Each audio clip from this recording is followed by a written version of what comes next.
Republican सेनेची Solapur Lok Sabha व जिल्हास्तरीय महत्त्वपूर्ण बैठक उत्साहात संपन्न. संघटनात्मक पुनर्बांधणीला वेग, अनेक महत्त्वपूर्ण निवडी जाहीर, मनमानी व पक्षविरोधी कारभाराला प्रदेशाध्यक्षांचा खरमरीत इशारा.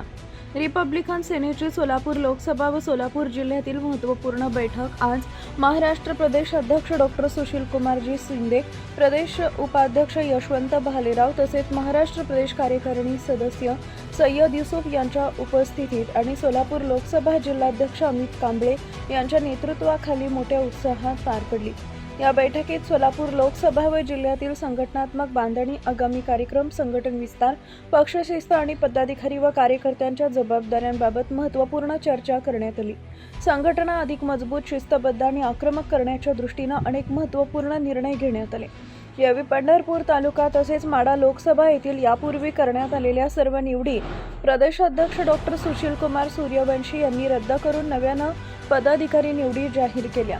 नव्यानं जाहीर करण्यात आलेल्या निवडी अशा: माढा लोकसभा महिला अध्यक्ष आशाताई रिकिबे, पंढरपूर तालुका अध्यक्ष सचिन जाधव, सोलापूर शहर युवक अध्यक्ष सुबोध सोनकांबळे, सोलापूर शहर महिला अध्यक्ष राधाबाई गायकवाड, सोलापूर शहर महासचिव इम्रानभाई बागवान, सोलापूर लोकसभा जिल्हा सचिव विश्वास गायकवाड, मोहोळ तालुका अध्यक्ष पांडुरंग दावणे, माढा लोकसभा जिल्हा उपाध्यक्ष कुंडलिक साठे, दक्षिण सोलापूर तालुका अध्यक्ष संतोष फडतरे, दक्षिण सोलापूर युवा अध्यक्ष वैभव गायकवाड, दक्षिण सोलापूर युवा महासचिव शंकर भडकुंबे, करमाळा तालुका अध्यक्ष प्रवीण ओहाळ, उत्तर सोलापूर तालुका अध्यक्ष प्रवीण मसलखांबा, अक्कलकोट तालुका उपाध्यक्ष गणेश भालेराव. तुम्ही माणूस म्हणून बघा.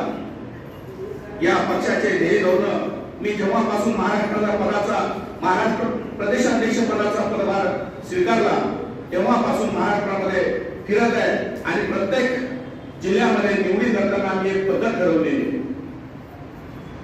महाराष्ट्राचे पदाधिकारी यांनी इच्छा व्यक्त केली की तुम्ही आमच्याकडे या. निश्चित आम्ही येऊ, कारण महाराष्ट्रामध्ये प्रत्येक जिल्ह्यामध्ये जाऊन आम्ही त्या निवडी करतो. परंतु 2 दिवसापूर्वी आम्हाला कळालं की महाराष्ट्राच्या अध्यक्षाची निवड झाली. लोकसभा अध्यक्ष, प्रदेशाध्यक्षाला पण माहित नाही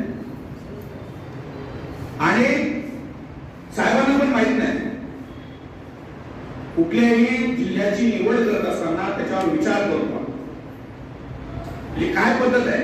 आम्ही काही कोणाला विरोध करत नाही, पण त्याची पद्धत काय की एखादा त्या जिल्ह्यातला कर्तबगार माणूस असेल, तो त्या भागामध्ये लोकांमध्ये समाजामध्ये वागत असेल, तो आपल्या कार्यकर्त्यांना घेऊन जात असेल, लोकांचे प्रश्न सोडवत असेल आणि तो सर्वात महत्त्वाचं पक्ष संघटन मजबूत करत असेल, अशा व्यक्तीला आम्ही त्या लोकसभेचा अध्यक्ष करतो.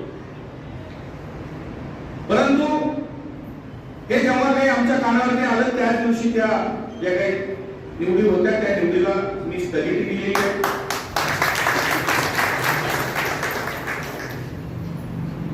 अशा निवडी मनमानी पद्धतीच्या या चालणार नाहीत. न्यायिक मार्गाने ज्या नेते आनंदराज आंबेडकर साहेबांनी आजपर्यंत माझ्यावरती जो काही विश्वास दाखवला, भैयासाहेब भालेराव असतील, हे सगळे जुने मंडळी आहेत. आजपर्यंत मला आठवत नाही भैयासाहेब भालेराव तुम्ही कोणाकडनं गाडीत तिकीट टाकून घेतले म्हणून. शिवराम कांबळे साहेब जुने आहेत, त्यांनी बघावं कधी महाराष्ट्रभर अख्खा महाराष्ट्र फिरलो, मी पूर्ण महाराष्ट्र फिरलो, आजपर्यंत कुठल्या कार्यकर्त्याकडनं आम्ही गाडीमध्ये डिझेल टाकून घेतलं नाही.